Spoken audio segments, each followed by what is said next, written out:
Hello，大家好，我是平正尹真。那我今天要来教大家的是我们的前后雷达，它不仅可以调大小声，那连音效的话都可以变化。对，那因为我们家全车系的话，它主机就有分3种。对，那我等一下我会把我们的那个现行版的主机的解说、操作全部放到影片后面，所以你一定要看到最后。我们点进车辆以后，然后点到设定，然后会有一个趴车级灵活操控。那点进来以后，它不仅可以调整你声量的大小，然后也可以调整它音调。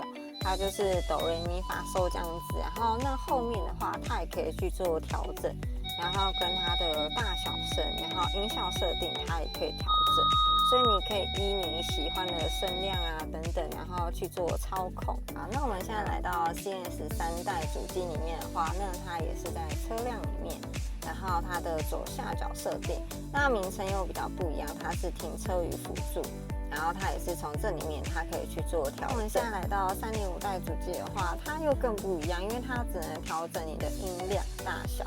那我们首先就是按到这个驻车的按键，按下去以后，我们的手伸过来以后，它右下角就会出现这个设定的符号。那我们点进来以后，它有一个泊车协助设定，点进来以后，它就可以调整它的音量了。